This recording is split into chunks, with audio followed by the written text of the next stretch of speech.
आपल्यासोबत आमचे प्रतिनिधी कुणाल भोईटे जोडले गेलेले आहेत। कुणाल, इतक्या दिवसापासून संपूर्ण देश ज्या क्षणाची वाट बघत होता तो क्षण आला आणि आता आपण बघतोय लोकसभा निवडणुकांची घोषणा झालेली आहे। काय मुद्दे असतील या लोकसभेसाठी?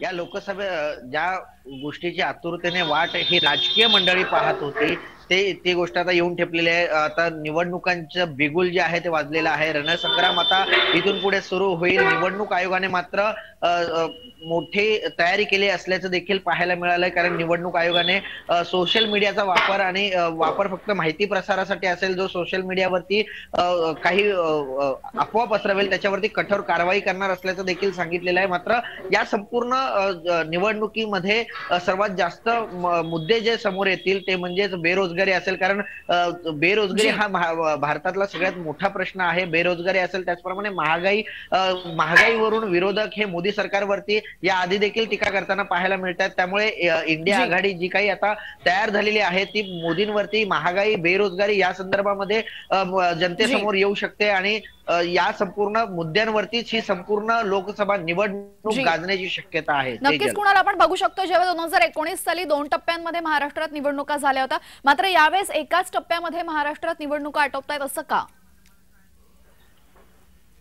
एकंदरीत पाहायचं झालं तर निवडणूक आयोगाने 7 टप्प्यांमध्ये संपूर्ण देशातले निवडणुका ज्या आहेत ते जाहीर केलेल्या आहेत। मात्र 2019 ची जी निवडणूक पाहिली ती 2 टप्प्यात झाली होती। आता यावेळेस एक पहिल्याच टप्प्यामध्ये ही निवडणूक पार होतीये। खरं पाहायचं झालं तर सगळ्या जागा ज्या 48 जागा आहेत त्यांच्या एकत्रित निवडणुका लागणार आहेत। त्यामुळे कुठेतरी जे उमेदवार आहेत उमेदवारांमध्ये देखील संभ्रम निर्माण होतोय की 2 टप्प्यात निवडणुका मागे घेतल्या असताना देखील आता एकाच टप्प्यामध्ये ही निवडणूक का होतीये याचं कारण अद्याप स्पष्ट होऊ शकलेलं नाहीये। मात्र एकाच टप्प्यात घेण्यामागचं कारण काय आहे हे समजणं गरजेचं असणार आहे। मात्र ज्या निवडणूक आयोगाने अटी ज्या घालून दिलेल्या आहेत किंवा जे काही निवडणूक आयोगाने तयारी केलेली आहे, म्हणजे निवडणुकीतील विमान हेलिकॉप्टर मधून येणाऱ्या वस्तूंची देखील तपासणी होणार आहे। देशद्वेष जे निर्माण होईल असे जे वक्तव्य आहेत ती करू नका असं देखील निवडणूक आयोगाने आज आवर्जून सांगितलेलं आहे। त्याचप्रमाणे संपूर्ण देशामध्ये 1.5 कोटी निवडणूक अधिकारी देखील नेमणार आहेत, जेणेकरून ज्या निवडणुकीमध्ये पैशांचा गैरवापर होत असतो, पैसे वाटप होत असतात, त्याच्यावरती एक नजर निवडणूक आयोगाची असणार आहे। पारदर्शी ही निवडणूक करण्याचा मानस निवडणूक अधिकाऱ्यांचा असल्याचं देखील सांगण्यात आलेलं आहे। त्यामुळे ही निवडणूक कशा प्रकारे पार पडते हे पाहणं महत्त्वाचं असणार आहे। खालच्या पातळीवरची टीका करू नये, व्यक्तिगत टीका करू नये। आपले प्रतिनिधी शुभम उमाळे सुद्धा जोडले गेलेले आहेत। शुभम, काय सांगाल, कोणते महत्त्वाचे मुद्दे ठरणार आहेत? तारीख ठरलेली आहे, 5व्या टप्प्यामध्ये महाराष्ट्रात मतदान होणार आहे आणि एकाच टप्प्यामध्ये महाराष्ट्रातलं मतदान आटोपलं जाणार आहे 20 मे रोजी। तर काय महत्त्वाचे मुद्दे आहेत या लोकसभा निवडणुकांसाठी? आरती, बरोबर तेजल, बघायला गेलं तर निवडणुकी ज्या आहेत त्या जाहीर झालेल्या आहेत आणि अर्थातच आपण समजा प्रेस कॉन्फरन्स नीट बघितली तर एक अशी सुद्धा बाब लक्षात येत आहे की वेगवेगळे राज्यांमध्ये वेगवेगळ्या तारखांना जे आहेत निवडणुका होणार आहेत आणि त्यानुसारच बघायला गेलं तर वेगवेगळे रंगत सुद्धा त्यांनी वापरले होते प्रत्येक राज्य आणि जिल्हा वाईज। तर असं माझ्या तरी एकंदरीत असं लक्षात आलेलं आहे की महाराष्ट्रामध्ये 5 टप्प्यात निवडणुका होणार आहे, एकाच दिवशी एकाच तारखेला नाही होणार असं मला तरी वाटत आहे। तर ही एक गोष्ट आपण लक्षात घेतली पाहिजे, जी अत्यंत महत्त्वाची असणार आहे। मी आपल्याला थोडं अपडेट करते। 5व्या टप्प्यामध्ये महाराष्ट्रात निवडणूक होणार आहे। 5व्या टप्प्यामध्ये संपूर्ण देशामध्ये एकूण 60 टप्पे आहेत, त्या 60 टप्प्यांपैकी 5व्या टप्प्यात महाराष्ट्रात निवडणूक होणार आहे आणि एकच दिवस 20 मे रोजी या एकाच दिवसामध्ये सर्व मतदारसंघांमध्ये निवडणूक होणार आहे। अगदी बरोबर। मग 20 तारखे रोजी या निवडणुका होणार आणि त्याच्यानंतर जून मध्ये जो आहे निकाल लागणार आणि त्याच्यानंतर देशामध्ये एक नवीन सरकार येणार आहे आणि अर्थातच असं बोललं जात आहे की मोदी सरकारच ते असणार आहे असं बोललं जात आहे। तेजल, एकूणच बघायला गेलं तर आणि कुठेतरी आचारसंहिता जी आहे ती लागू झालेली आहे। जेव्हा पत्रकार परिषद निवडणूक आयोगाची होत असते त्यानंतरच आचारसंहिता जी आहे ती लागू होत असते आणि याचं बघायला गेलं तर जय महाराष्ट्राच्या सर्व प्रेक्षकांसाठी आहे की आचारसंहिता ही पूर्ण राजकारणाशी संबंधित असते, कारण की कुठेतरी त्यांना असं भय सुद्धा दाखवलं जातं की आचारसंहिता आहे, तुम्ही हे नाही करू शकत, ते नाही करू शकत। बरेचदा त्यांच्यावर काही चुकीच्या पद्धतीने सुद्धा त्यांना अडकवण्याचा सुद्धा प्रयत्न होत असतो, पण पूर्ण याला राजकीयच एक वळण असतं आणि सोबत निवडणुकींच्या पार्श्वभूमीवरच ही आचारसंहिता असते। ही एक महत्त्वाची बाब आहे तेजल। जी, आपल्यासोबत पुण्याचे प्रतिनिधी रोहन कदम सुद्धा जोडले जात आहेत लवकरच। दरम्यान आता आपण बघितलं केंद्रीय निवडणूक आयोगाने पत्रकार परिषद घेतलेली आहे। पुण्यामध्ये आपण थेट जातोय। रोहन, पुण्यामध्ये तुमच्या भागातले महत्त्वाचे मुद्दे कोणते आहेत लोकसभेसाठीचे? नक्कीच तेजल, खरं तर पुणे आणि संपूर्ण पश्चिम महाराष्ट्रामध्ये मोठ्या प्रमाणामध्ये जी येथील निवडणूक आयोगाने यापूर्वी देखील तयारी जी आहे ती संपूर्ण निवडणुकीची केलेली पाहायला मिळत होती. अगदी सगळे निवडणुकी यंत्रणा असेल, निवडणूक यंत्रणेचे सगळे अधिकारी असतील, यांच्याकडून देखील मागील काही दिवसांपासून जी आहे ती तयारी केली जाते. जसं निवडणूक आयोगाने त्यांच्या आज पत्रकार परिषदेमध्ये सांगितलं की ही तयारी जी आहे ती निवडणूक आयोग तब्बल 2 वर्षापासून जी आहे ती करते आणि ही तयारी आता पूर्ण झालेली आहे आणि अखेर 4 जूनला जो आहे तो भारतामध्ये नवीन सरकार स्थापन होणार आहे. सगळ्यात मोठी लोकशाही जगामधली असणारी ही भारत आहे आणि भारताची लोकशाही आणि तिथून होणार असलेल्या निवडणुका याकडे संपूर्ण जगाचं लक्ष लागलेलं असतं. त्यामुळे ही सगळी निवडणूक जी आहे ती संपूर्ण जगासाठी अतिशय महत्वाची निवडणूक मानली जाते आणि त्याची जी घोषणा आहे ती थोड्या वेळापूर्वी झालेली आहे. तुमच्या मतदारसंघातल्या मुद्द्यांविषयी बोलूया. तुमच्या मतदारसंघामध्ये कोणते महत्वाचे मुद्दे त्याविषयी काय सांगाल? निश्चितचपणे आपण पाहायला गेलं तर मागील काही दिवसांपासून पुण्याची लोकसभा निवडणूक जी आहे ती रंगतदार होणार असे देखील चर्चा ज्या आहेत त्या सुरू झालेल्या पाहायला मिळत होत्या. मोठ्या प्रमाणामध्ये पुण्यामध्ये जे आहेत ते राजकीय बडे लीडर आहेत, बडे नेते आहेत, त्यांच्या माध्यमातून ही निवडणूक लढली जाते. त्याचप्रमाणे भाजपने देखील त्यांचा जो उमेदवार तो निवडणूक घोषित व्हायच्या आधीच जी आहे ती घोषणा केलेली पाहायला मिळत होती. त्यांच्या माध्यमातून निवडणुकीची तयारी सुरू केलेली होती. निवडणुकीचा प्रचाराचा कार्यक्रम आखला जातोय. तर काँग्रेसकडून देखील आता उद्यापर्यंत जी आहे ती निवडणुकीचे उमेदवारांची घोषणा पुण्यातील होण्याची शक्यता वर्तवली जाते. केवळ पुणेच नाही तर पुण्याच्या आजूबाजूला जे शहरं आहेत तिथं लोकसभा उमेदवार आहेत, मग तो शिरूरचा असेल किंवा बारामतीचा असेल, त्या ठिकाणी देखील मोठी जय्यत तयारी जी आहे ती विविध पक्षांकडून केली जाते. त्यांच्यासाठी सुद्धा हा खूप मोठा क्षण आहे, कारण का आता त्यांना समजलेलं आहे की नेमकं निवडणूक कधीपासून सुरुवात होणार, निवडणुकीचा अर्ज कधी भरायचा, त्याची छाननी कधी होणार. यासाठी प्रचाराला सुद्धा सुरुवात होणार आहे. लवकरच प्रचाराच्या नारळ फुटेल. आपल्यासोबत मुंबईतले आमचे प्रतिनिधी शुभम उमाळे जोडले गेलेले आहेत. आपण शुभमकडे जातोय. 2024चा रणसंग्राम आपण बघतोय. यावेळेस 4 जून रोजी सर्व राज्यांमध्ये ज्या निवडणुका होतील लोकसभेच्या त्याचा निकाल लागणार आहे. 4 जून 2024 रोजी आपल्याला माहिती पडणार आहे कोण पुन्हा एकदा सत्तेवर येणार आहे. पंतप्रधान नरेंद्र मोदी पुन्हा सत्तेवर येतील की आणखी काही घडेल. लोकसभेचे एकूण 60 टप्पे असतील. लोकसभा मतदानासाठी एकूण 60 टप्पे असतील. या 60 टप्प्यांपैकी 5व्या टप्प्यामध्ये महाराष्ट्रामध्ये मतदान होणार आहे. महाराष्ट्रामध्ये एकाच दिवशी 20 मे 2024 रोजी मतदान होणार आहे. गेल्या वेळेस 2019 साली जेव्हा लोकसभा निवडणूक झाली त्यावेळेस 2 टप्प्यांमध्ये महाराष्ट्रात मतदान झालं होतं. मात्र यावेळेस 20 मे ह्या एकच दिवशी मतदान होणार आहे. आपल्यासोबत आमचे बारामतीचे प्रतिनिधी नवनाथ बोरकर जोडले गेलेले आहेत. नवनाथ, तुम्ही काय सांगाल? लोकसभा निवडणुका लागलेल्या आहेत अखेर, आणि काय परिस्थिती आहे बारामतीमध्ये? कोणते महत्वाचे मुद्दे आहेत? नक्कीच महाराष्ट्रामध्ये, देशामध्ये आता निवडणुका लागलेल्या आहेत आणि आता 20 मेला महाराष्ट्रामध्ये मतदान होणार आहे. आणि खरं तर बारामतीमध्ये मोठ्या प्रमाणामध्ये पाण्याची समस्या आहे. बारामती लोकसभा मतदारसंघातील बारामती तालुका असेल, इंदापूर तालुका असेल किंवा पुरंदर तालुका असेल, या तिन्ही तालुक्यामध्ये पाणी टंचाई मोठ्या प्रमाणामध्ये या ठिकाणी भेडसावत आहे. कारण पुरंदर तालुक्यातील नाझरे धरण कोरडं ठाण पडलेलं आहे. तर दुसरीकडं इंदापूर तालुक्याच्या सोलापूर जिल्ह्याची जलवाहिनी आपण ठरलेली उजनी धरण देखील अत्यल्प पाणीसाठा या उजनी धरणामध्ये आहे. यामुळे इंदापूर, पुरंदर आणि बारामती तालुक्यातील पाण्याची समस्या जी आहे ती नागरिकांना भेडसावणार आहे. यामुळे या येणाऱ्या निवडणुकीमध्ये हा महत्वाचा प्रश्न जो आहे तो या निवडणुकीमध्ये गाजणार आहे. बारामतीमध्ये आपण बघितलं तर सुप्रिया सुळे या उभ्या राहतील. मात्र त्यांच्या विरोधात अजून कोण असं ठरलेलं नाहीये. सुनेत्रा पवार यांचं नाव सातत्याने घेतलं जातंय, मात्र अजूनही शिक्कामोर्तब झालेलं नाहीये. शिवतारे नाराज आहेत ती गोष्ट वेगळी. तर काय एकूण चित्र आहे राजकीय? नक्कीच शरद पवार गटाकडून सुप्रिया सुळे ह्या उमेदवार असणार आहेत. मात्र अद्यापही अजित पवार गटाकडून संभाव्य उमेदवार अजून सुनेत्रा पवार असल्याचं बोललं जात आहे. मात्र त्यांची उमेदवारी ही अद्यापही निश्चित केलेली नाही. तर दुसरीकडे शिवसेनेचे नेते विजय शिवतारे यांनी देखील या निवडणुकीमध्ये, लोकसभा निवडणुकीमध्ये उतरणार असल्याचं सांगितलेलं आहे.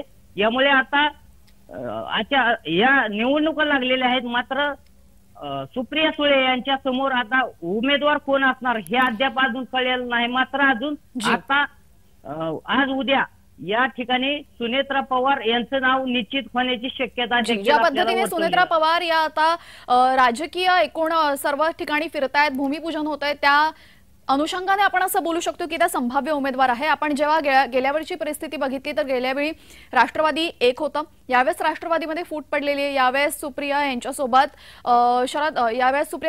अजित पवार नाहीये. तर यामुळे पुढे काय होणार आहे ते पाहणं महत्त्वाचं ठरेल. आपण पुण्यामध्ये जातोय. पुण्यामध्ये रोहन कदम आहेत. पुण्यामध्ये काँग्रेसला उमेदवार का मिळत नाही अजूनही? महाविकास आघाडीकडनं उमेदवार अजूनही जाहीर झालेला नाहीये.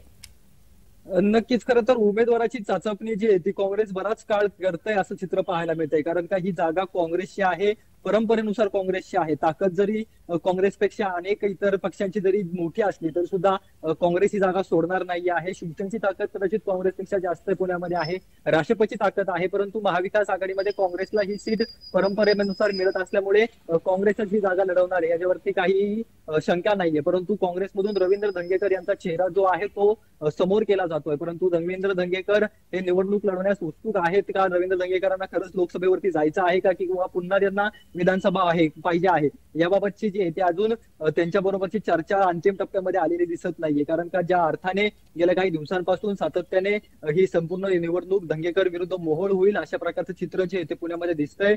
परंतु सध्याच्या घडीला तरी काँग्रेसमधून मोठ्या प्रमाणामध्ये अनेक जण दावे करतायत. काँग्रेसला ही सीट भाजपाकडून मुरलीधर मोहोळ यांचं नाव आता निश्चित झालेलं आहे. मुरलीधर मोहोळ यांची जमेची बाजू काय सांगाल, आणि समोरच्या उमेदवाराला कितपत कठीण ठरू शकते ही निवडणूक?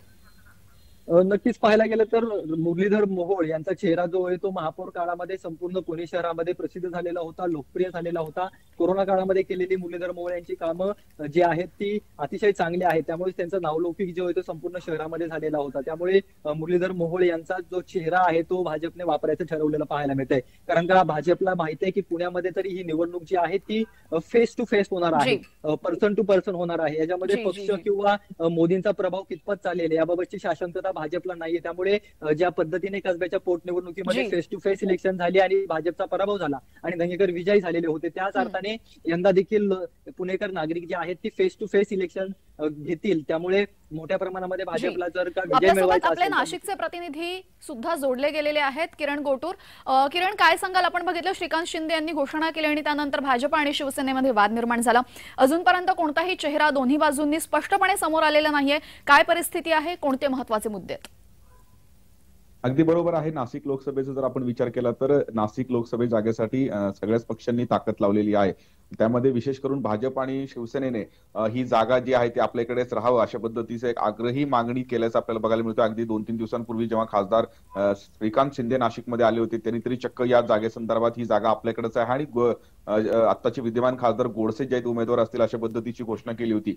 आणि या घोषणेनंतर भाजपने या सगळ्या संदर्भात नाराजी व्यक्त केली. स्थानिक नेत्यांपासून अगदी वरिष्ठ भाजप नेत्यांनी अशा पद्धतीची घोषणा करू नये त्यामुळे एक नाराजी व्यक्त केलेली होती. पण तर अद्याप महायुतीचा जो आहे तो उमेदवार इथे ठरलेला नाहीये. भाजप आणि शिवसेना हे दोन्हीही या जागेसाठी आग्रह आहेत. त्यामुळे नेमकं ही जागा कुणाला जातो हे पाहणं महत्वाचं असणार आहे. आणि जर वेगळीकडे आपण बघितलं तर दिंडोरी लोकसभा मतदारसंघामध्ये मात्र भाजपने आपला जो आहे तो उमेदवार जाहीर केलेला आहे. भाजपचे विद्यमान केंद्रीय राज्यमंत्री जे आहेत भारती पवार यांना जे आहेत उमेदवारी दिल्याचं आपल्याला बघायला मिळतोय. आणि त्या मतदारसंघामध्ये अजून महाविकास आघाडीकडनं मात्र अद्यापही जे आहेत उमेदवार जाहीर करण्यात आलेले नाहीये. दिंडोरी लोकसभा मतदारसंघात भास्कर भगरे हे जे राष्ट्रवादी शरद पवार गटाचे ही जागा त्यांच्याकडे जाईल आणि भास्कर भगरे हे तिथले जे उमेदवार असतील अशा पद्धतीचे एक संकेत खुद्द शरद पवार यांनीच नाशिकच्या दौऱ्यावर असताना दिलेले होते. त्यामुळे एकूणच नाशिकचा जर आपण विचार केला तर नाशिकमध्ये अद्यापही महायुती असेल किंवा महाविकास आघाडी असेल या दोन्ही या खरं तर आघाडीकडनं अद्यापही ज्या उमेदवार जाहीर करण्यात आलेले नाहीये. त्यामुळे नेमकं महाविकास आघाडीमध्ये ही जागा कुणाला जातो, महायुतीमध्ये ही जागा कुणाला जाते हे पाहणं महत्वाचं असणार आहे. जी किरण, माझा शेवटचा प्रश्न आहे आपल्यासाठी की नाशिकमध्ये कोणते महत्वाचे मुद्दे ठरू शकतात प्रचारामध्ये? खरं तर वेगवेगळे मुद्दे आहेत. अनेक मुद्दे हे प्रचाराचे महत्वाचे मुद्दे ठरू शकतील अशा पद्धतीचं एकूणच आपल्याला नाशिकमध्ये वातावरण बघायला मिळतोय. आगामी कुंभमेळा हे नाशिकमध्ये 2026-27 मध्ये कुंभमेळा आहे. त्या कुंभमेळ्यांचे जे विकास काम आहेत हा एक महत्वाचा मुद्दा या नाशिक लोकसभा मतदारसंघामध्ये विकासाचा हे मुद्दा जो आहे तो ठरू शकतो. आणि त्याच पद्धतीने मेट्रोचा जो प्रोजेक्ट आहे, भाजपचे जे तत्कालीन मुख्यमंत्री आणि आताचे जे आहेत उपमुख्यमंत्री यांनी घोषणा केली होती, पण अद्याप मेट्रो जो आहे तो या प्रकल्प हे नाशिकमध्ये पूर्ण झालेलं नाहीये. त्याच पद्धतीने नाशिकचे जे रिंग रोड्स आहेत, खरं तर हाही एक मुद्दा महत्वाचा ठरू शकतो. असे वेगवेगळे विकासाचे मुद्दे आहेत, त्या मुद्द्यावरती हे निवडणूक एकूणच हे लढलं जाईल अशा पद्धतीचं एक आता आपल्याला परिस्थिती बघायला मिळतोय. पण एकूणच मध्यंतरी ज्या पक्षांमध्ये वेगवेगळ्या पक्षांमध्ये फूट पडलेली आहे आणि वेगवेगळे नेते जे आहेत ते पक्षांतरित केलेले आहेत, या सगळ्या अनुषंगाने ही नाशिकची लोकसभा निवडणूक हे एकूणच रंगणार आहे. अद्यापही आपल्याला एकूणच बघता येईल की नाशिक लोकसभा मतदारसंघात कुणालाही जागा जाहीर झालेली नाहीये. कुठल्या पक्षाला ही जागा जाणार आहे त्यावरनं सुद्धा रशिकेच हे चालू असल्याचं आपल्याला बघायला मिळतोय. त्यामुळे अशा वेगवेगळ्या एकूणच अंगाने ही निवडणूक अत्यंत महत्वाची ठरणार आहे. जी, आता आपण पुण्याला जातोय. पुण्याला आमचे प्रतिनिधी रोहन कदम आहेत. पुण्यामध्ये कोणते महत्वाचे मुद्दे आहेत रोहन? कोणत्या मुद्द्यांवर प्रचार सर्वाधिक शक्तिशाली होऊ शकतो? निश्चितच खरं तर पुणे शहर बघायला गेलं तर आपण मोठ्या प्रमाणामध्ये IT हब्स आहेत आणि बेरोजगारी सारखे जे राष्ट्रीय विषयांवरती जे आहे ती ही सगळी निवडणूक होताना पाहायला मिळेल. जसं आपण ग्रामीण भागामध्ये पाहायला गेलं तर ग्रामीण मधली ही लढाई जास्त करून पाण्याबद्दलची असते, शेतकऱ्यांच्या विजेवरती असते, रस्त्यांवरती असते. परंतु शहरामधली जी आहे मूलभूत गरजा ज्या आहेत त्याच्यावरती इतकी होताना पाहायला मिळत नाही. बेरोजगारी असेल, वाढते महागाई असेल, ज्या प्रकारे इंधनाचे भाव मागील काही दिवसांपासून वाढलेले होते, गॅस सिलेंडरचे भाव ज्या प्रकारे वाढलेले होते, ज्या प्रकारे कांदाच्या भावाची चर्चा जी आहे ती संपूर्ण देशभर झालेली होती, कार्याची निर्यात बंदी केलेली होती, या सगळ्याचे मुद्द्याचे इफेक्ट जे आहेत, जे देशामध्ये जे मोठ्या मुद्द्यांवरती इलेक्शन लढली जाते तेच मुद्दे जे आहेत ते पुण्यामध्ये देखील पाहायला मिळणार आहेत आणि त्यावरती जी आहे ती लढाई होताना पाहायला मिळणार आहे. कारण का पुण्यासारख्या शहरामध्ये मोठ्या प्रमाणामध्ये IT इंडस्ट्री ह्या उभ्या राहिल्या, इंदवरी सारख्या भागामध्ये IT इंडस्ट्री उभ्या राहिल्या, चाकण परिसरामध्ये जे आहे ते औद्योगिकरण झालेलं पाहायला मिळालं, हडपसर भागामध्ये आता मोठ्या प्रमाणामध्ये मगरपट्टा बाजूला IT इंडस्ट्री उभ्या राहिल्या. परंतु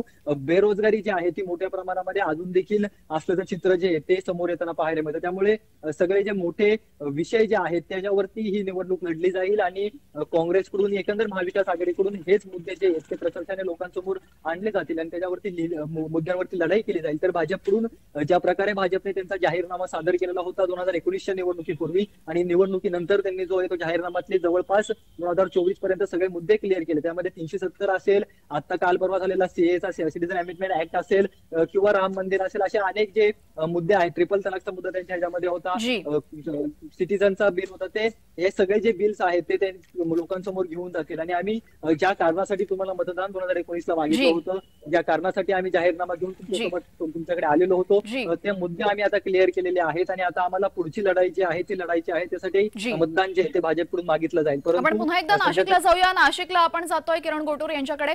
किरण, आपण जे बघितलं भाजपा विरुद्ध शिवसेनाचा वाद सध्या सुरू आहे महायुतीमध्ये, नक्की कोणाचा उमेदवार येण्याची शक्यता आहे? अद्याप तरी या संदर्भात स्पष्ट असे कुठलेही संकेत मिळत नाहीयेत. कालच राज्याचे मंत्री गिरीश महाजन हे नाशिक दौऱ्यावरती होते. त्यांनी सुद्धा या संदर्भात एक भूमिका घेतलेली आहे की जी आमची आधी चर्चा झाली त्या चर्चेनुसार जे जागा आता ज्या पक्षांकडे आहेत त्याच पक्षांकडे ते जागा एकूणच राहतील अशा पद्धतीची एक प्राथमिक बोलणी झालेली आहे. तरी देखील महाराष्ट्रातल्या काही मतदारसंघामध्ये अदलाबदली होईल असंही त्यांनी म्हणलेलं आहे. त्यामुळे एकूणच नाशिक संदर्भात काय निर्णय होतो हे बघणं महत्वाचं असणार आहे. कारण महाराष्ट्रातील काही लोकसभा मतदारसंघ जे आहेत त्या लोकसभा मतदारसंघावरती जे महायुतीमध्ये तिन्ही पक्ष जे आता आहेत तिन्ही पक्षांनी दावा केलेला आहे आणि त्यामध्ये प्रामुख्याने नाशिक असेल, रत्नागिरी असेल, अमरावती असेल, असे जे हे मतदारसंघ आहेत त्या मतदारसंघावरनं अद्याप बोलणी चालू आहे आणि म्हणूनच नाशिकमध्ये सुद्धा अद्याप नेमकं ही जागा कुणाला द्यायचं हे ठरलेलं नाहीये. आपल्यासोबत अमरावतीचे आपले प्रतिनिधी सुरेंद्र आकोडे सुद्धा जोडले गेलेले आहेत. सुरेंद्र, तिथे विद्यमान खासदार आहेत नवनीत राणा यांच्या भाजपा पक्षप्रवेशाची चर्चा सुरू आहे. काय एकूण वातावरण आहे अमरावतीमध्ये?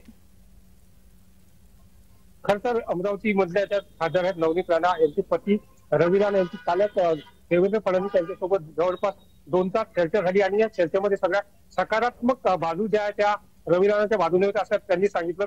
अमित शहा असो की पंतप्रधान मोदी असो, देवेंद्र फडणवीस सगळे आमच्याच बाजूने आहेत आणि आम्हाला या ठिकाणी उमेदवारी मिळेल असं त्यांनी या ठिकाणी काल सांगितलं. मात्र आज जर बघितलं जवळपास 5 वाजता युवा स्वाभिमान पक्षाचा म्हणजे रवी राणा यांचा जो पक्ष आहे युवा स्वाभिमान त्यांचा कार्यकर्ता मेळावा जो आहे या ठिकाणी आयोजित केला आहे आणि या मेळाव्यामध्ये नवनीत राणा ज्या युवा स्वाभिमान पक्षाच्या कार्याध्यक्ष आहेत त्या या कार्याध्यक्ष पदाचा राजीनामा देतील. म्हणजे एकंदरीतच त्यांनी या पक्षाचा राजीनामा दिल्यानंतर त्यांचा भाजपमध्ये प्रवेश झाला तो निश्चित त्या ठिकाणी होऊ शकतो आणि भाजपमध्ये प्रवेश झाल्यानंतर त्यांना भाजपकडून उमेदवारी मिळेल असं चिन्ह या ठिकाणी दिसतंय. म्हणजे भाजपच्या कमळ चिन्हावर त्यांना या ठिकाणी निवडणूक लढावी लागणार आहे. दुसरीकडे जर बघितलं तर माजी खासदार आनंदराव अडसूळ जे आहेत त्यांनी सुद्धा या जागेसाठी दावेदारी केली होती. त्यानंतर जर यदा कदाचित भाजपकडून नवनीत राणा यांना उमेदवारी मिळाली तर खासदार आनंदराव माजी खासदार आनंदराव अडसूळ नेमकं काय भूमिका घेतली याकडे बघणं गरजेचं आहे. आणि महाविकास आघाडीकडून बळवंत वानखडे यांचं नाव जे आहे ते चर्चेत आहे. असं असतानाही वंचितचा उमेदवार या ठिकाणी राहणार आहे, कारण वंचितचं अद्यापपर्यंत महाविकास आघाडीसोबत सूत्र जुळलेलं नाही. वंचित सुद्धा या ठिकाणी उमेदवार टाकू शकतो. अशा परिस्थितीमध्ये बच्चू कडूची भूमिका देखील स्पष्ट झाली नाही. बच्चू कडूंनी देखील आपला उमेदवार या ठिकाणी रिंगणात टाकण्याचं सांगितलं आहे. बच्चू कडू उमेदवार या ठिकाणी राहणार. महाविकास आघाडीकडून अमरावतीतले महत्वाचे मुद्दे कोणते आहेत? अमरावतीतले महत्वाचे मुद्दे कोणते आहेत निवडणुकांसाठीचे? खरं तर मेळघाटचा मुद्दा झाला. गेल्या अनेक वर्षापासून मेळघाटच्या कुपोषणाचा मुद्दा या ठिकाणी रेडाटतोय. आणि विमानतळाचा मुद्दा जो आहे अनेक वर्षापासून रखडलेलं काम जे आहे विमानतळाचं ते देखील पेंडिंग पडलेलं आहे. असे अनेक मुद्दे जे आहेत. बेरोजगारचा मुद्दा, सुशिक्षित बेरोजगारांचा मुद्दा जर म्हटलं तर सुशिक्षित बेरोजगार शिक्षण पूर्ण झाल्यानंतर त्यांना रोजगाराच्या दृष्टीने पुणे किंवा मुंबई या ठिकाणी जावं लागतं. कुठल्याच प्रकारचे मुख्य रोजगार या ठिकाणी नाहीये. अनेक मुद्दे जे आहेत या निवडणुकीमध्ये येणार आहेत, ज्यांनी माजी खासदार यांनी आणि खासदार यांनी काय प्रयत्न केले या सगळ्या मुद्द्यांवरून युवक जो आहे तो कुठल्या पक्षाच्या कुठल्या उमेदवाराच्या बाजूला कल देतो हे देखील बघणं गरजेचं आहे. जी आपल्यासोबत हितेश मेश्राम सुद्धा जोडले गेलेले आहेत. हितेश, काय सांगाल, तुमच्या लोकसभा मतदारसंघामध्ये काय परिस्थिती आहे, काय वातावरण आहे?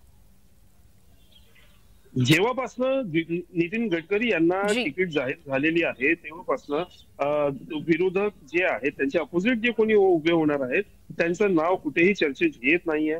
मागच्या वेळेस ज्या पद्धतीने नितीन गडकरीजी जिंकले होते त्या पद्धतीने आता बघता काँग्रेसकडनं तर कोणाचंच नाव अजूनपर्यंत पुढे आलेलं नाहीये. म्हणजे एकंदरीत नागपुरात समस्या सध्या तसं बघितलं तर कुठल्याच नाहीयेत. कारण की मागच्या 10 वर्षात गडकरींनी देशासोबत नागपुरात जी कायापलट केलेली आहे त्या हिशोबाने सध्या तरी कुठली समस्या नागपुरात दर्शवली जात नाहीये. कुठलेही चळवळ किंवा कुठल्याही आंदोलन नागपुरात नागपूर करता आजपर्यंत बघायला मिळत नाहीये. नागपूरमध्ये नितीन गडकरी यांचं नावाचा मोठा दबदबा आहे आणि ही निवडणूक एकतर्फीच होणार असं म्हटलं जात आहे. मात्र महाविकास आघाडीकडून कोणतं मोठं नाव समोर आलेलं आहे का? आणि गेल्या वेळेस नक्की काय घडलं होतं आणि यावेळेस काय घडण्याची शक्यता आहे? गेल्या वेळी नितीन गडकरी विरोधात नाना पटोले जे काँग्रेसचे प्रांताध्यक्ष आहेत ते उभे होते. मात्र नितीन गडकरींनी गेल्या वेळी बाजी मारली होती. मात्र यावेळेस नाना पटोलेंचं तर कुठेच नाव दिसत नाही.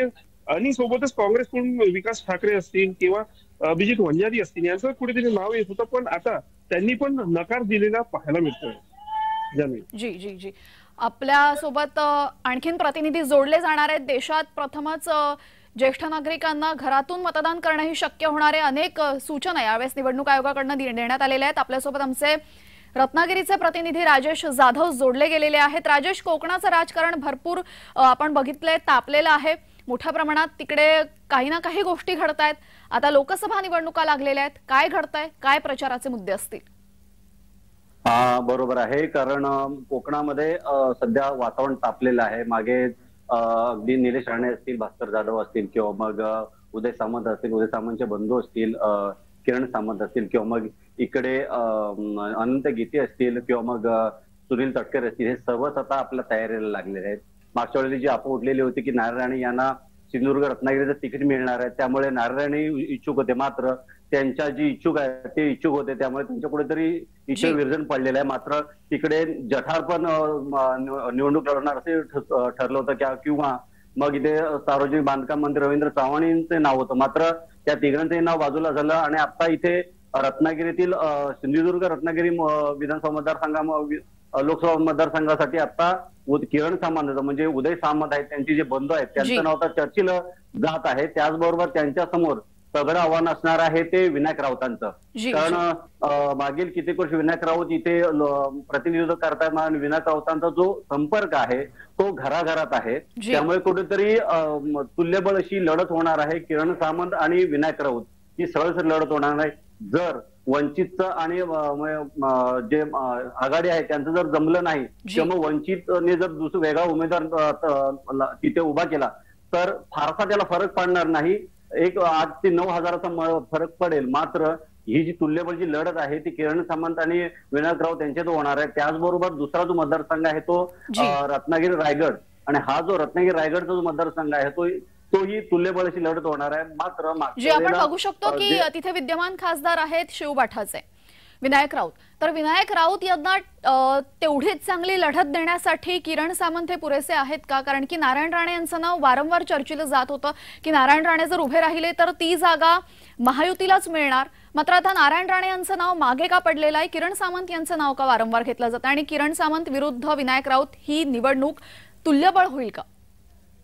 अगदी बरोबर आहे. नारायण राणेंचं नाव मागे पडतं यासाठी मागील 10 वर्षापासून नारायण राणे यांचा जो संपर्क आहे तो पूर्णपणे कमी झालेला आहे. सिंधुदुर्ग किंवा रत्नागिरी एरिया जो मतदारसंघ आहे त्यांचा त्याचा पूर्णपणे कमी झालेला आहे. त्यामुळे त्यांच्या तुलनेनं जे विनायक राऊत आहे ते विनायक राऊत घराघरात पोहोचतायत. कोणताही कार्य अगदी बारसं जरी कोणाच्या घरी असलं तरी निमंत्रणाला ते विनायक राऊत जातात किंवा मग समजा कीर्तन वगैरे असलं तर तिथं ते मृदंग वाजवतात किंवा मग स्वतः कीर्तन म्हणतात, भजन म्हणतात. त्यामुळे लोकांचा जो संपर्क आहे तो विनायक राऊतांचा खूप चांगला आहे. मात्र तुलनेनं आता किरण सामंतांचाही जो संपर्क आहे लोकांशी तो चांगला आहे. किरण सामंतांकडे कोणी गेलं तर ते किरण सामंत यांना नाराज करून कधीच पाठवत नाही. माणूस जेव्हा त्यांच्या ऑफिसमधून बाहेर पडतो तेव्हा तो हसतच बाहेर पडतो. तिथल्या तिथं काम करण्याची त्यांची जी सवय आहे त्यामुळे किरण सामंतांचा जो जनसंपर्क आहे तो वाढलेला आहे. आणि किरण सामंतांना एक फायदा असा आहे की उदय सामंत आतापर्यंत जेवढ्या निवडणुका लढलेल्या आहेत त्यांच्या मागे अगदी ठामपणे उभे असलेले किरण सामंत आहेत. कारण जी कॅम्पेनिंग होतं किंवा इलेक्शनच्या वेळेला जी काही रणनीत्या आखल्या जातात त्या सर्व जे किरण सामंत ते आखायचे आणि चेहरा मात्र फक्त उदय सामंतचा असायचा. याचा अर्थ असा नाही की उदय सामंतांनी काही केलं नाही त्यांच्या इलेक्शन मध्ये. उदय सामंत तिथून कोणाचंही नाव अजून समोर आलेलं नाहीये, तिथून घोषित झालेलं नाही. आपण पुन्हा एकदा नागपूरला जातोय. नागपूरमध्ये नितीन गडकरी यांना उमेदवारी देण्यात आलेली आहे. बहुतेक तरी ही निवडणूक एकतर्फी होईल असं वाटतं. मात्र प्रचाराचे मुद्दे काय ठरू शकतात? हितेश मेश्राम, आपल्यासाठी प्रश्न, प्रचाराचे मुद्दे नागपुरात काय ठरू शकतात? नक्कीच.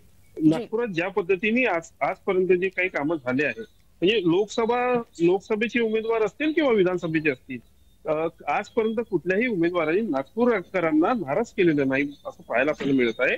आणि जी काही कायापलट झाली नागपुरातली म्हणजे मी तर असं म्हणतो की भारत देशात जी काही कायापलट झाली त्यापेक्षा नागपूरमध्ये जास्त प्रमाणात जी काही आपल्याला रस्त्यांचे कामं जे मेट्रो आले आहेत. नागपुरातली जनता अशी पण म्हणत होती की मेट्रोची आवश्यकता नाही नसताना सुद्धा मेट्रो आलेली आहे. तरी पण त्यावेळेस मेट्रो नागपुरात आलेली आहे. सिमेंटीकरण, रस्त्यांचे सिमेंटीकरण झालेले आहे. पाण्याची कुठलीही समस्या नागपुरात नाहीये. अशा पद्धतीची जी कामं बघायला आपल्याला मिळतात आहे त्यामुळे कदाचित ही निवडणूक बिनविरोध होऊ पण शकते. मात्र या मागे ह्या पुढच्या 1 ते 2 दिवसात आपल्याला विरोधकांकडून कोण येणार ते आपल्याला कळेलच. जी आपल्यासोबत रत्नागिरीचे सुद्धा प्रतिनिधी जोडले गेलेले आहेत. राजेश, आपल्याकडे कोणते महत्वाचे प्रचाराचे मुद्दे आहेत रत्नागिरी लोकसभा मतदारसंघात? गोहागर आणि मार्गतामाने म्हणजे चिपळूण पासून जवळजवळ 20-22 किलोमीटर एक प्रकल्प येणार होता. काही वर्षापूर्वी हिंदुस्थान ओवन पेट्रोकेमिकल प्रकल्प येणारच होता. मात्र आता जे प्रकल्प काही येऊ घातले होते तो प्रकल्प मागच्या महिन्यामध्येच आताचे जे उद्योग मंत्री आहेत उदय सामंत यांनी तो प्रकल्प रद्द झाला असं जाहीरपणे सांगितलेलं आहे. त्यामुळे लोकांमध्ये त्या साईडला नाराजी आहे. कारण कोणताही प्रकल्प आला तर कुठेतरी लोकांना रोजगार मिळतो. त्याचबरोबर जो रिफायनरी प्रकल्प आहे राजापूरला त्याचाही तीच समस्या आहे. काही जणांना प्रकल्प येऊच आवडते मात्र काही जण त्याला प्रखर विरोध करत आहेत. स्थानिक जे शेतकरी आहेत ते खूप प्रकर्षाने विरोध करतायत. त्यामुळे इथे सिंधुदुर्ग रत्नागिरीमध्ये हा एक मोठा कळीचा मुद्दा राहणार आहे की रिफायनरी प्रकल्प हा महत्वाचा मुद्दा राहणार आहे. कारण मागच्या वेळेला विनायक राऊत तिथे गेलेले होते आणि विनायक राऊतांनी जे संघर्ष समिती आहे त्यांना भेटलेले होते. तुमचे जे काही मुद्दे आहेत किंवा मग कातळ शिल्प वगळून जे काही जागा राहणार आहेत त्याच्यावर आपण प्रकल्प करण्यासाठी आपण सरकारला किंवा संबंधित जी यंत्रणा आहे त्यांना सांगू. मात्र लोक ऐकायला तयार नाहीयेत. त्यामुळे हा मुद्दा कळीचा ठरू शकतोय. भविष्यामध्ये येणारी जी निवडणूक आहे जर विनायक राऊत आणि उदय सामंतांचे बंधू किरण सामंत ही जर लढत झाली तर हा महत्वाचा मुद्दा ठरणार आहे तिथे. जी आपल्यासोबत कोल्हापूरचे प्रतिनिधी अमर पाटील सुद्धा जोडले गेलेले आहेत. अमर, आपण बघू शकतो लोकसभा निवडणुकांचं बिगुल वाजलेलं आहे. कोल्हापूरमध्ये आपण बघतोय वाड्यावरची चर्चा गेल्या काही दिवसांपासून सुरू आहे. काय परिस्थिती आहे एकूणच कोल्हापूरमध्ये? कोल्हापूरमध्ये महाविकास आघाडीचा उमेदवार म्हणून छत्रपती शाहू महाराज यांचं नाव पुढे आलंय. आता विद्यमान खासदार संजय मंडलिक आहेत ते शिंदे गटाचे आहेत, शिवसेनेचे आहेत. त्यांना अजून तिकीट जाहीर झालेलं नाही, परंतु दोघांच्याकडून प्रचाराची रणधुमाळी चालू केलेली आहे। वाड्यावरती प्रचारासाठी आता सगळ्या प्रमुखांना बोलवलं जात आहे, बैठका होत आहेत। त्याचबरोबर काल संजय मंडलिकांनी आपल्या कार्यकर्त्यांचा मेळावा घेतला आणि कार्यकर्त्यांनी कुठल्याही परिस्थितीत आपण ही निवडणूक लढवायची आहे आणि आपण जिंकायचा आहे हा निर्धार केलाय। गेल्या काही दिवसापासून आपण पाहिलं तर एक टर्म सोडली तर प्रत्येक वेळा संजय मंडलिक यांच्या घरातच खासदारकी आहे। त्यांच्या सदाशिव मंडलिक दिवंगत संजय मंडलिकांचे वडील दिवंगत नेते लोकनेते होते, त्यांनी उजवा कालवा जो केला आहे त्याचा फार मोठा भाग हा राधानगरी पासून ते कागल तालुक्यापर्यंत त्याचा एक चांगला शेतकऱ्यांना फायदा आलेला आहे। त्याचं अजूनही काम केलेलं विसरलेलं नाही, त्याच्याच पुण्याईवर संजय मंडलिक निवडून येत आहेत। संजय मंडलिकांनी केलेली प्रमुख कामं आहेत की विमानतळ असेल, रेल्वे स्टेशन असेल, याची चांगली कामं केलेली आहेत। त्यांनी प्रत्येक गावामध्ये आता दिलेल्या शासनाचा फंड व्यवस्थित वापरलेला आहे, त्यामुळे चांगल्या पद्धतीचं त्यांचं नेटवर्क आहे। त्यांच्याबरोबर आता खासदार धनंजय माडिक आहेत, समरजित घाडगे आहेत, पालकमंत्री हसन मुश्रीफ आहेत, यांची एकाच बाजूला ताकद आहे। ज्या वेळा तिकीट डिक्लेअर होईल त्यावेळा फारच चुरस होईल, परंतु संजय मंडलिकांच्या वडिलांनी आता ते माजी खासदार भाजपचे संभाजीराजे यांचा पराभव केला होता, त्यामुळं वडिलांनी मुलग्याचा पराभव केला असताना वडील आणि मुलगा यांच्यात लढत होत आहे। वाड्यावरून तर तयारीची जोरदार तयारी चालूच असली तरी वाड्यावरच्या अजून महाविकास आघाडीचे तिकीट डिक्लेअर झालेलं आहे। महाविकास आघाडीचे तिकीट ज्या काँग्रेसचं हे शाहू महाराजांना मिळणार असं 99% सांगितलं जात आहे। त्यांच्याबरोबर आहेत आमदार सतीश पाटील। आमदार सतीश पाटलांची ताकद हे सगळ्यांच्या शाहू महाराजांच्यावर असणार आहे। आता कोल्हापूर जिल्ह्यातील गोकुळ असेल, केडीसी असेल, यामध्ये मुश्रीफ आणि सतीश पाटील हे दोघे एकत्र आहेत, परंतु आताच्या निवडणुकीमध्ये काय होतं हे बघणं सर्वांचं लक्ष आहे। ज्यावेळेस तिकीट डिक्लेअर होईल महायुतीचं त्यावेळेपासून प्रचाराला रंगधुमाळी सारखी चांगली होईल। जी जी अमर, आपल्यासोबत सांगलीचे सुद्धा प्रतिनिधी जोडले गेलेले आहेत, दीपक चव्हाण। दीपक, काय सांगाल, सांगलीतून नाव जाहीर झालेलं आहे भाजपाचं? नक्कीच सांगलीमधून खासदार संजय काका पाटील हे विद्यमान खासदार आहेत, त्यांची तिसऱ्यांदा उमेदवारी जाहीर झालेली आहे, त्यामुळे ते हॅट्रिक करण्यासाठी आता सज्ज झालेले आहेत। तर दुसरीकडे महाविकास आघाडीमधील जागेचा गुंता अजूनही मिटायला तयार नाहीये। शिवसेनेनं महाविकास आघाडीच्या इतर कोणत्याही सहकार्यांशी चर्चा न करता शिवसेनेचा उमेदवार जाहीर केला, त्या उमेदवारानं प्रचाराला सुद्धा सुरुवात केलेली आहे सांगलीमध्ये। मात्र आता ऐनवेळी असं समजतंय की कोल्हापूर, सांगली आणि जालना या तिन्ही जागा या काँग्रेसकडे दिल्या गेलेल्या आहेत, त्यामुळे गेले 8 दिवसापासून शिवसेनेचा उमेदवार या ठिकाणी प्रचार करतात चंद्रहार पाटील। मात्र आता ही ऐनवेळी सीट काँग्रेसकडे जाणार असल्यामुळे थोडीशी नाराजी आहे। मात्र अद्यापही महाविकास आघाडीच्या जागेचा तिढा सुटलेला नाही, उमेदवार जाहीर झालेला नाही। दुसरीकडे संजय काका पाटील हे तयारीला लागलेले आहेत आणि पूर्ण त्यांनी जिल्हा पिंजून काढायला सुरुवात। यावेळेस भाजपाने संजय काका पाटील यांच्यावर तिसऱ्यांदा विश्वास दर्शवलेला आहे, काय कारण आहेत? संजय काका पाटील यांनी असं कोणत्या मोठ्या गोष्टी केलेल्या आहेत या मतदारसंघामध्ये, काय सांगाल? सर्वात महत्वाचं म्हणजे पाण्याचा जो प्रश्न आहे, जत सारख्या दुष्काळी भागाला पाणी देण्यासाठी म्हैसाळ योजना असेल किंवा टेंबू योजना असतील, या योजनांच्या माध्यमातून त्यांनी दुष्काळी भागामध्ये पाणी देण्याचं काम केलं। वेगवेगळ्या कॅनलच्या माध्यमातून योजना पूर्णत्वासाठी प्रयत्न केले। दुसरीकडे या ड्रायपोर्टसाठी त्यांचा आता प्रयत्न सुरू आहे, कोल्हापूर विमानतळासाठी त्यांचा प्रयत्न सुरू आहे, सांगली रेल्वे स्थानकाचा जो सर्वांगीण विकास आहे तो विकास करण्याच्या दृष्टीने ते यशस्वी झाले। वेगवेगळ्या मार्केटला मोठी ऊर्जितावस्था देण्याचा प्रयत्न त्यांनी या निमित्ताने केलेला आहे आणि बऱ्यापैकी जिल्ह्याचा सर्वांगीण विकास साधण्याचा त्यांनी प्रयत्न केलाय। भाजपमध्ये संजय काका पाटील यांच्या विरोधामध्ये आपण बघितलं शिवबाठाचे उमेदवार यांनी प्रचारही सुरू केला होता, मात्र आता अचानक आपण सांगितल्याप्रमाणे 3 जागा या काँग्रेसकडे जाणार आहेत। तर कोणता असा तुल्यबळ उमेदवार आहे जो यांना हॅट्रिक करण्यापासून थांबवू शकतो? नक्कीच सध्या तरी काँग्रेसमध्ये स्वर्गीय वसंतदादा पाटील यांचे नातू विशालदादा पाटील हे आता रिंगणात आहेत। विशाल पाटील यांनाच काँग्रेसची उमेदवारी मिळणार आहे हे जवळजवळ निश्चित झालेलं आहे। मात्र शिवसेनेने उमेदवार जाहीर केल्यामुळं या काँग्रेसमध्ये नाराजीचा सूर होता। काल राहुल गांधींकडे सर्वच काँग्रेस नेत्यांनी भेट घेतल्यानंतर ही जागा आता काँग्रेसकडे आलेली आहे।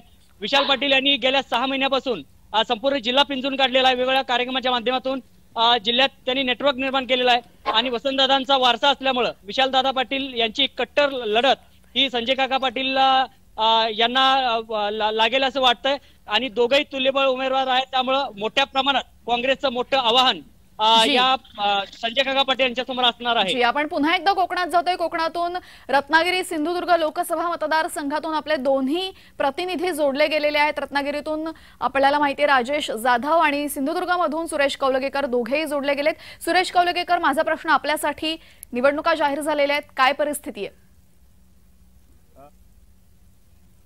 कोकणचा विचार केला तर रत्नागिरी सिंधुदुर्गची जागा आहे ते अद्यापपर्यंत महायुतीची उमेदवार अद्यापपर्यंत ठरलेला नाही.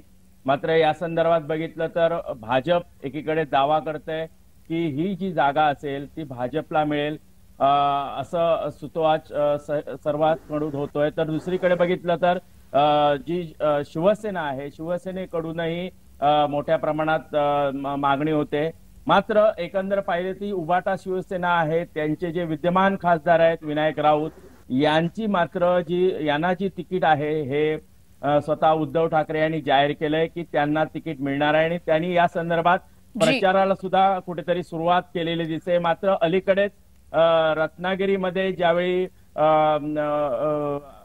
उपमुख्यमंत्री देवेंद्र फडणवीस आलेले त्यावेळी त्यांनी स्पष्ट संकेत दिलेत की लवकरच येत्या 2 ते 3 दिवसात हा महायुतीचा उमेदवार जाहीर होईल असं त्यांनी सांगितलेलं आहे. सुरेश, आपण काय सांगाल, सिंधुदुर्गच्या नागरिकांचा कौल नक्की कुणाकडे, काय वाटतं आपल्याला?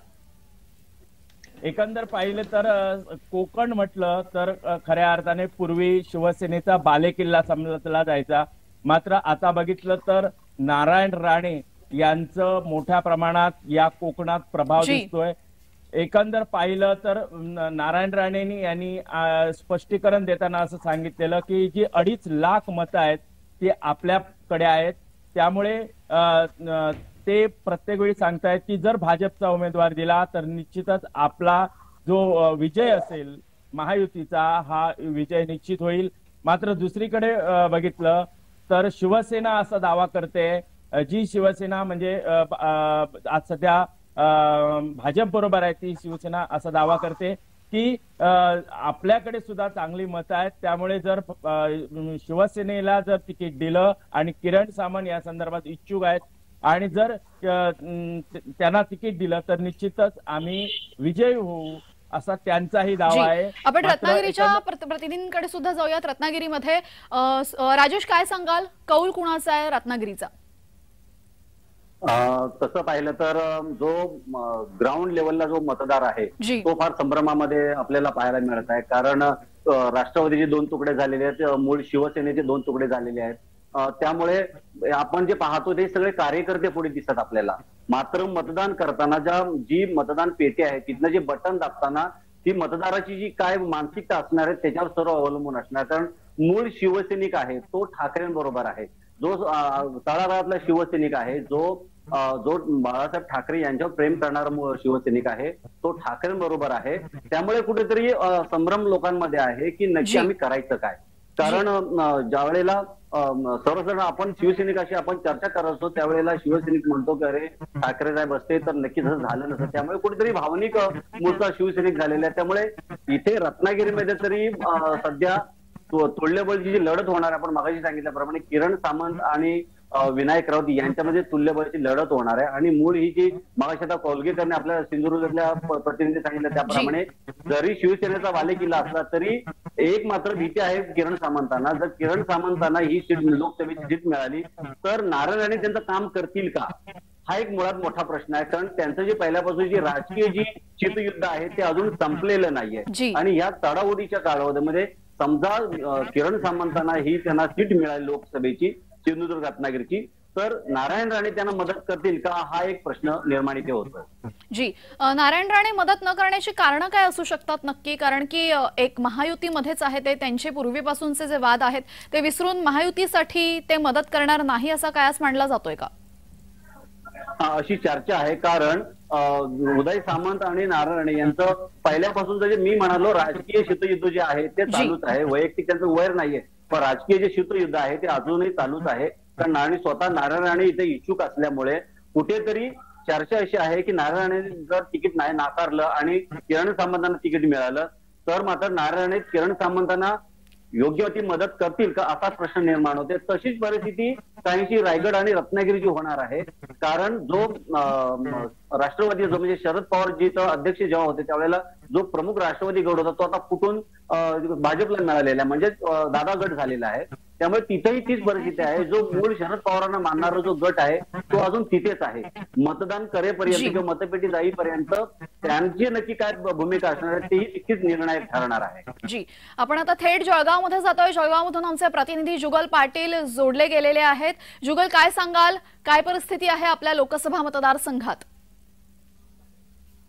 जळगाव लोकसभेचा विचार केला तर भारतीय जनता पार्टीतर्फे जळगाव लोकसभेमध्ये स्मिता वाघ यांना तिकीट देण्यात आलं आहे. रावेर लोकसभेमध्ये रक्षा खडसे यांना तिकीट देण्यात आलं आहे. आणि जळगाव लोकसभेसाठी शिवसेना उद्धव बाळासाहेब ठाकरे महाविकास आघाडीकडून अद्यापपर्यंत कुठलाही उमेदवार हा जाहीर करण्यात आला नसला, मात्र लवकरच त्यांची उमेदवारी ही जाहीर होणार आहे. आणि रावेरचा विचार केला तर रावेरमध्ये रोहिणी खडसे विरुद्ध रक्षा खडसे असा सामना रंगणार होता. मात्र रोहिणी खडसे यांनी निवडणूक लढवण्याला तयारी दर्शवली नसून ते विधानसभेसाठी इच्छुक आहेत.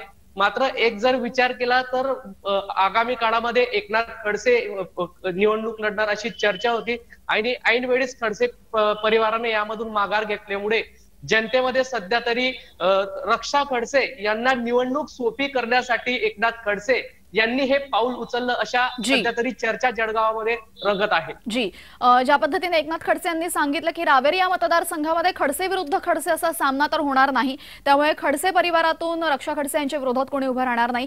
मात्र महाविकास आघाडीकडून कोणत्या नेत्याची चर्चा आहे रक्षा खडसे यांच्या विरोधात? रक्षा खडसे यांच्या विरोधात माजी आमदार जे राष्ट्रवादीचे माजी आमदार संतोष चौधरी यांच्या नावाची चर्चा आहे. त्याचप्रमाणे राष्ट्रवादीचे शरद पवार यांचे निकटवर्ती असलेले राष्ट्रवादी शरद पवार गटाचे जिल्हाध्यक्ष रवींद्र पाटील यांच्या नावाची चर्चा आहे. राष्ट्रवादीच्या अजित पवार गटाकडून नुकतेच त्यांनी काल शरद पवारांची या संदर्भात घेतलेले आहे. ते रवींद्र नाना पाटील यांचं नाव चर्चेत आहे. एकनाथ खडसे यांचे समर्थक मानले जाणारे अतुल पाटील यांच्या नावाची सध्या तरी चर्चा आहे. जी, अनेकांची चर्चा आहे. आपण दुसरीकडे गेलो तर स्मिता पाटील यांना भाजपाने लोकसभेसाठी उमेदवारी दिलेली आहे आणि या अनुषंगाने ज्या जागेसाठी अनेक जण इच्छुक होते त्या इच्छुकांना नाराज सुद्धा केलेले. आपण काय सांगाल की काय परिस्थिती आहे तिकडे? उन्मेष पाटील यांचा पत्ता कट केल्यामुळे उन्मेष पाटील गट हा सध्या नाराज आहे. मात्र या संदर्भात आपण पक्षाचं काम हे करत राहू अशी उन्मेष पाटील यांची भूमिका आहे. महाविकास आघाडीचा जर विचार केला तर महाविकास आघाडीकडून शिवसेना उद्धव बाळासाहेब ठाकरे या पक्षाला ही जागा सुटली असून हर्षल माने या हर्षल माने इच्छुक आहेत. ऍडव्होकेट ललिता पाटील इच्छुक आहेत. भाजपचे जे माजी खासदार होते एटी नाना पाटील तेही या जागेसाठी इच्छुक असल्याची चर्चा रंगत आहे. आणि अद्यापपर्यंत उमेदवार जरी जाहीर झाला नसला तर पुढील काळात लवकरात लवकर हा उमेदवार जाहीर होईल आणि हे लवकरात लवकर स्पष्ट होईल. जी, धन्यवाद जुगल आपण दिलेल्या माहितीबद्दल. आता आपण जातोय छत्रपती संभाजीनगरमध्ये. छत्रपती संभाजीनगरमधून आमचे प्रतिनिधी विजय चिडे आपल्याशी जोडले गेलेले आहेत आणि त्यासोबतच बीडमधून आपले प्रतिनिधी उद्धव मोरे जोडले गेलेले आहेत. माझा सर्वात पहिला प्रश्न बीडमधून उद्धव मोरे यांना. तिथे नुकतंच पंकजा मुंडे यांना लोकसभेसाठी उमेदवारी दिलेली आहे भाजपाने. कोण असेल विरोधात, कशी असेल निवडणूक? नक्कीच बीडमध्ये भाजपच्या नेत्या पंकजा मुंडे यांना उमेदवारी जाहीर झाली. त्यामुळे भाजपमध्ये या त्यांच्या उमेदवारीनंतर उत्साहाचं वातावरण आपल्याला बघायला मिळतंय. मात्र पंकजा मुंडे यांना शरद पवार गटाकडून कोणता उमेदवार मिळतो याकडे आता उत्सुकता लागलेली आहे. 5 ते 6 नावांची नावांची मतदारसंघामध्ये सध्या सुरू आहे. आणि दुसरा विशेष म्हणजे राष्ट्रवादी आणि महाविकास आघाडी जे आहे ते उमेदवार आयात करण्याच्या तयारीला सध्या लागलेले आहेत.